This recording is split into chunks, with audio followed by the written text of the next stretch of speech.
My name is Lorraine Whitfield. I am 61 years old, and the worst moment of my life lasted exactly 47 seconds. The length of time my son and his wife stood at the foot of my hospital bed, thinking I was unconscious, while they decided what to do with me. I had been admitted 2 days earlier with a cardiac event. Nothing catastrophic, the cardiologist said, but serious enough to keep me monitored for 72 hours. I was in room 14 of the cardiac ward at St. Augustine Medical Center in Briar Falls, Georgia. The machines were quiet, the curtain was half drawn, and I had been drifting in and out of a light sleep when I heard the door push open and recognized the sound of my son Daniel's footsteps. That particular heel-first stride he has had since he was 17. I kept my eyes closed. I do not know why. Some instinct, some part of me that sensed the temperature of the room change before a word was spoken. Daniel's voice, low and careful. "She looks worse than yesterday." And then my daughter-in-law, Kristen, barely a whisper but sharp enough to cut through the hum of the IV monitor. "Good, because we cannot afford to keep doing this. We need the house, Daniel. Just let her die. If she goes now, probate takes 6 weeks. We could be in by August. Just let her die." I am not going to tell you what happened inside me in that moment. Some things do not have words. What I will tell you is what happened outside me, which was nothing. My face did not move. My breathing did not change. My hands, folded over the blanket, stayed exactly where they were, because somewhere between the word die and the word August, I understood 2 things with complete clarity. First, that the woman who had stood in my kitchen and called me mom for 9 years had just wished me dead for a piece of real estate. Second, that I still had my phone in my left hand, pressed flat against the mattress, where it had been since the nurse dimmed the lights at 9 o'clock. What they did not know was that the phone was already recording, and that I had my estate attorney's number on speed dial. This is that story. Before I tell you everything that followed, I want to pause and ask, where in the world are you watching or listening to this right now? What city? What time? Drop it in the comments below. It means more than you know to hear from every corner of the world where women are sitting up straight, getting quiet, and refusing to be erased. If you have ever been underestimated by someone who stood to gain from your disappearance, this story is for you. Like and subscribe. You are going to want to stay until the end.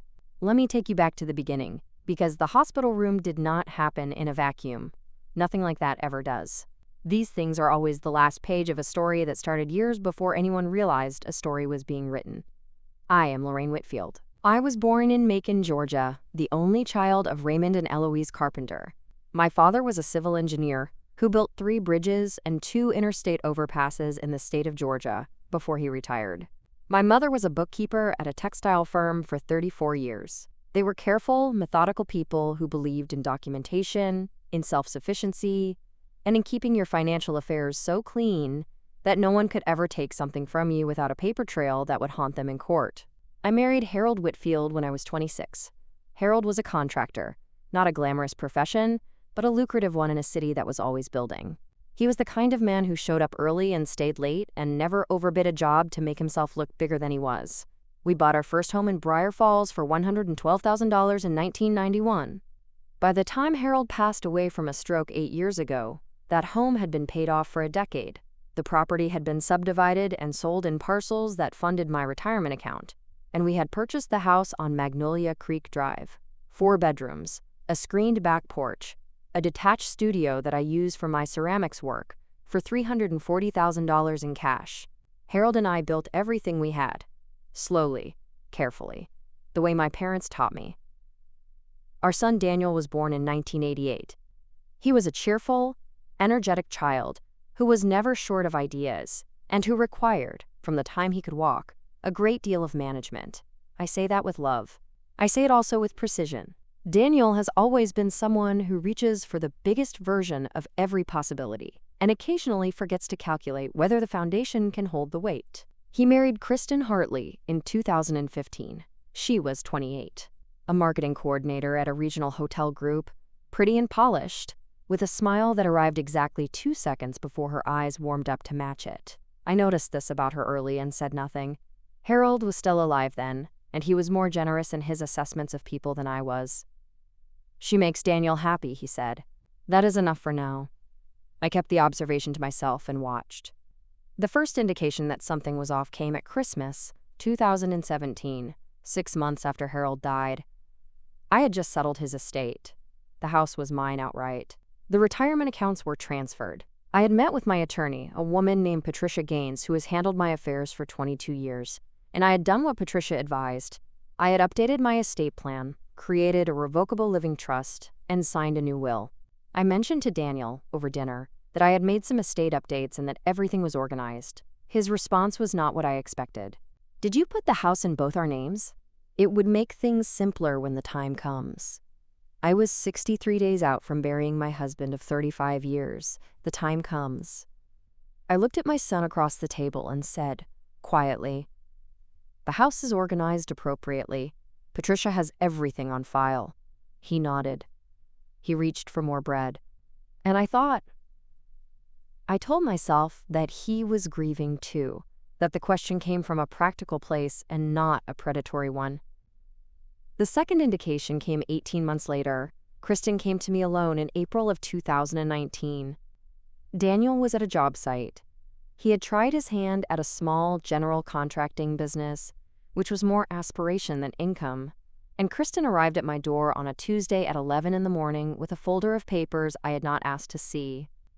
She sat at my kitchen table and explained that she and Daniel had found a property they wanted to purchase. A duplex on the north side of Briar Falls, which they planned to rent out for supplemental income. The asking price was $420,000. Their down payment gap was $80,000. She was asking me to bridge it. "It's an investment, Mom," she said.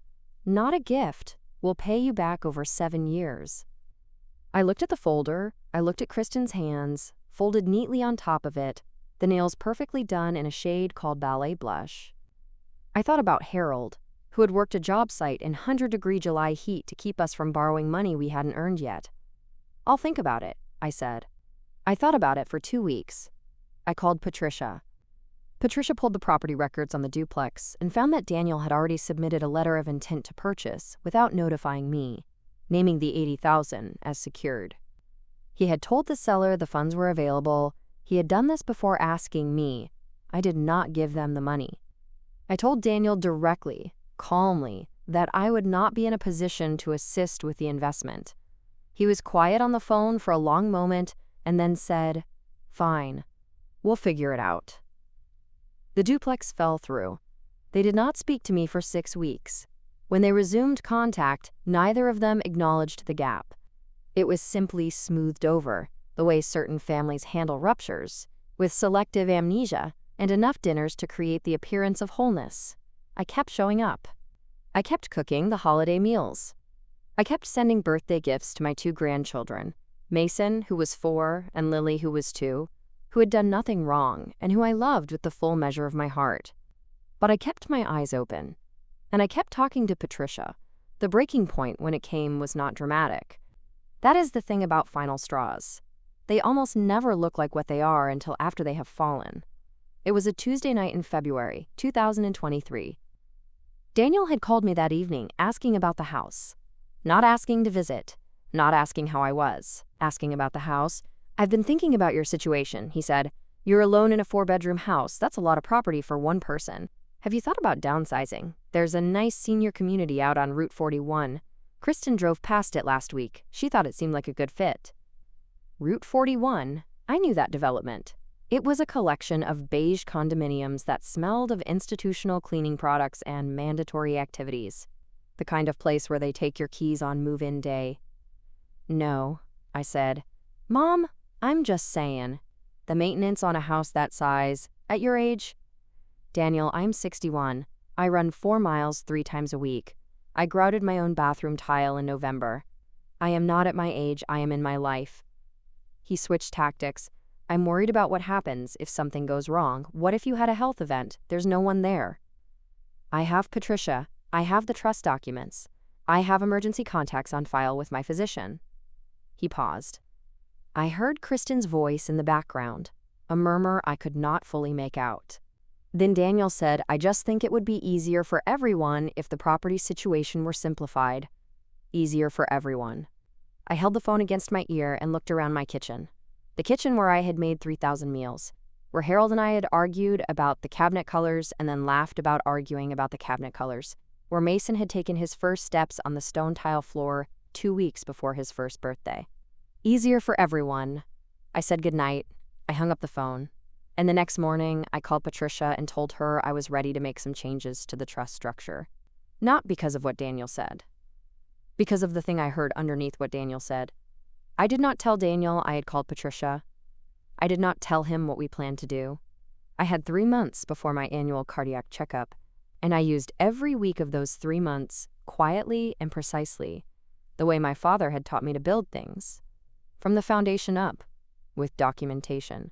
Patricia and I restructured the Revocable Living Trust into an irrevocable charitable remainder trust, naming 2 beneficiaries: the Briar Falls Community Foundation, which funds arts and education programs in underserved neighborhoods, and the Harold Whitfield Scholarship Fund at the State University, which I established in my husband's memory in 2018.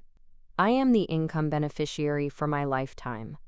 Upon my death, the principal transfers to the charitable organizations. The house on Magnolia Creek Drive, valued by a licensed appraiser at $680,000 as of March, was transferred into the trust. Daniel is not mentioned in the trust. He is not a beneficiary. He has no claim. There is no probate path, no 6-week wait, no August move-in. I also amended my healthcare directive, confirming Patricia's firm as my designated healthcare proxy coordinator.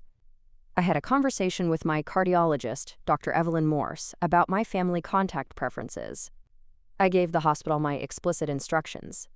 In the event of a medical admission, my son and daughter-in-law may be notified as family contacts, but they are not authorized to make medical or financial decisions on my behalf. The authorized representative is Patricia Gaines. All of this was done quietly. All of this was done legally. All of this was done in the time it takes a person to decide she is finished being afraid of her own son's next phone call. Then in May, 6 weeks after I signed the final trust documents, I had a cardiac event while gardening and was admitted to St. Augustine Medical Center for monitoring. Room 14, the curtain half drawn, my phone in my left hand. Before I tell you what I did after 47 seconds of silence, I need to pause and speak to you directly for just a moment. If you have made it this far in this story, there is a good chance you recognize something in it. Maybe it is a parent, maybe it is a sibling, maybe it is someone who smiled at you across a dinner table while they calculated what you were worth. Drop a comment below and tell me you are still watching. Subscribe if these stories speak to something true for you. Because the women who need to hear the next part of this story, they are watching right now, and they deserve to know that being quiet is not the same thing as being powerless. Here is what I did in the 47 seconds after Kristen said, "Just let her die." I did nothing. I breathed slowly. I counted the beeps of the cardiac monitor, 14 of them in those 47 seconds. I listened to Daniel say, "She could have another event any time." The cardiologist said that.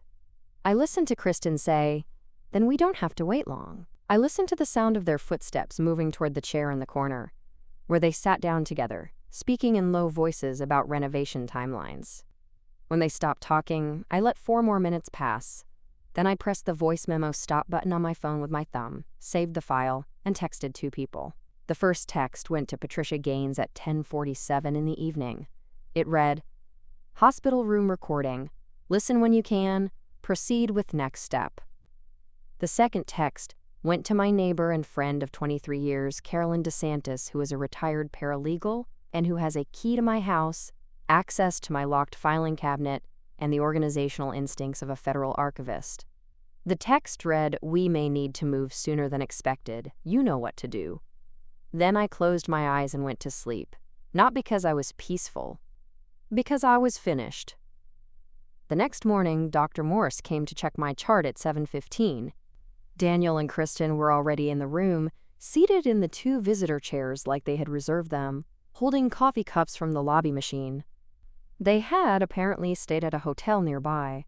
Dr. Morse reviewed my readings, spoke to me about rest and a medication adjustment, and made no comment about the visitors. 20 minutes after Dr. Morse left, a woman I did not recognize came through the door in a gray blazer and introduced herself as Renata Cousins, patient advocate from the hospital's social services department. She had my file on a tablet. She looked at Daniel and Kristen with a professional smile and said, "I understand you're Ms. Whitfield's family. I'm here to confirm some contact and authorization details with the patient directly." Kristen sat up straight. "We're her next of kin. Her son is right here." "Of course," Renata said pleasantly. She turned to me. "Ms. Whitfield, can you confirm for me that your designated healthcare proxy is Patricia Gaines of Gaines & Associates?" I said yes. "And can you confirm that you have not authorized any family members to act on your behalf in medical or financial matters during this admission?" I said that was correct. The room was very quiet. Daniel's coffee cup stopped moving toward his mouth. Kristen looked at Daniel. Daniel looked at me. And for the first time in 9 years of being his mother, I watched my son look at me and understand that he had fundamentally miscalculated. "Mom?" he said. His voice had a new quality in it, something thin and uncertain that I had never heard before.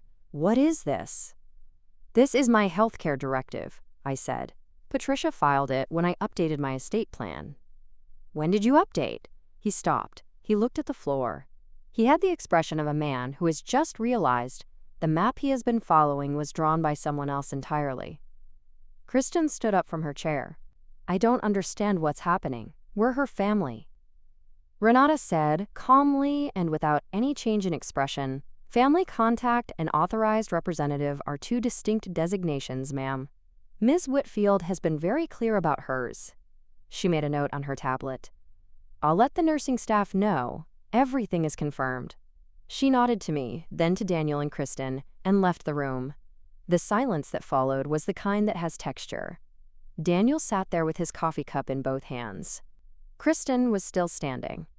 She looked at me with something that began as confusion and organized itself, over about 15 seconds, into something much colder. "You set this up on purpose," she said. I did not respond immediately. I reached for the cup of water on the bedside table. I took a sip. I set it down. "I set it up correctly," I said. "That is not the same thing." Patricia arrived at 11 that morning with a colleague from her firm and a printed copy of the trust documents. She sat in the chair Kristen had been using, set the folder on the edge of my bed, and reviewed everything with me quietly and thoroughly, while Daniel and Kristen stood against the wall. Patricia has the bearing of a woman who has walked into 100 difficult rooms and understood, immediately, where the power in each one was located. "The Magnolia Creek Drive property," Patricia said, addressing me but speaking clearly enough for everyone to hear, "was transferred into the Lorraine R. Whitfield Irrevocable Charitable Remainder Trust in March. The trust is now the title holder of record. The beneficiaries of the principal, upon Ms. Whitfield's passing, are the Briar Falls Community Foundation and the Harold Whitfield Scholarship Fund. These arrangements are finalized, legally binding, and not subject to contestation by any family member, as the grantor was of sound mind and acted voluntarily, without duress." Kristen made a sound I cannot quite describe, a short, sharp exhale, like something she had been holding deflating all at once. Daniel said, "The house is not part of any estate," Patricia said. She turned a page in the folder. "There is no property for probate. There is no timeline. There is nothing to wait for." He did not say anything after that for a long time. He stood against the wall of room 14 in St. Augustine Medical Center and looked at a woman he had written off, in a hospital room, in a whispered conversation with his wife, and he tried to find the words for what he was feeling. I do not think he found them. I was discharged 2 days later. Carolyn picked me up at the main entrance with my overnight bag, a thermos of proper coffee, and the quiet competence of a woman who has never, once in 23 years, made me feel like a burden. We drove home on a bright afternoon in May with the windows down a little, and she did not ask me how I was feeling about Daniel and Kristen. She asked me whether I wanted to stop at the garden center on the way home, because the azaleas I had been planning to plant were probably going fast this time of year. We stopped. I bought 6 azalea plants and a bag of soil amendment. We planted them that afternoon along the back fence of the property on Magnolia Creek Drive, the property that is mine, that is organized and protected, that belongs, in the end, not to sentiment or to family politics, but to the legal instrument of a woman who planned carefully and held her ground. The phone recording was delivered to Patricia's firm the morning after I was discharged. Patricia had it transcribed by a certified legal transcriptionist, and the file was preserved along with the metadata establishing the date, time, and location of the recording. 47 seconds of audio in which my son's wife, in the presence of my son, suggested that my death would be financially convenient, that the house was their primary interest, and that the timeline she hoped for was August. I did not immediately file a complaint with law enforcement. Patricia advised caution, and I agreed with her. What the recording represented, more than anything else, was documentation of intent, of the character of the people who had been managing my goodwill for the better part of a decade. Whether it ever becomes part of any official proceeding depends entirely on what happens next. As of now, it sits in a secure file at Patricia's office, time-stamped and notarized, along with everything else. Daniel called me 11 days after I was discharged. I let the call go to voicemail. His message lasted 2 minutes and 40 seconds. He said he was sorry. He said Kristen had been under a lot of stress. He said the things they said in the hospital room were not what they meant, that they were just venting, that they would never actually. And then his voice got quieter and he said he hoped we could talk. I listened to the voicemail twice. I did not call back that day. I called back 3 weeks later. I said 3 things. Daniel, I heard exactly what was said in that room. I am not going to pretend otherwise. And I am not going to accept an explanation that asks me to pretend otherwise. I love you because you are my son, and that does not change. But love is not the same thing as trust. And I no longer trust you or Kristen in matters that concern my well-being or my property. If you would like to have a relationship with me, it begins with honesty, not with an apology that asks me to absorb what happened and move on. With honesty. What you actually want, what Kristen actually said, and what you plan to do differently. He was quiet for a long time. Then he said, I don't know what to say. I know, I said. Take your time. I meant it, not warmly, not coldly. I meant it the way you mean something that is true and requires no performance to accompany it. He has not called again. It has been 4 months. The grandchildren come to see me on the second Saturday of every month, dropped off by Kristen, who stays in the car with her phone. Lily has started calling me Lolly, a nickname she invented herself. Mason wants to learn ceramics. I am teaching him on Tuesday afternoons in the studio. Here is what I want to say to anyone watching this who is sitting with something similar. A family member who treats your life like a line item. A child who circles your property like a surveyor. A person who calls you mom in front of company and calculates your value per square foot in private. You are not obligated to make their math work out. You are not obligated to downsize yourself to fit their expectations. You are not obligated to die, on schedule, or to hand over what you built simply because someone decided that your time was up and they were ready to move in. The quietest thing I ever did was press record. The most powerful thing I ever did was plan before I needed to. My father built bridges. He told me once that the secret to a bridge that lasts is not the steel. It is the anchoring.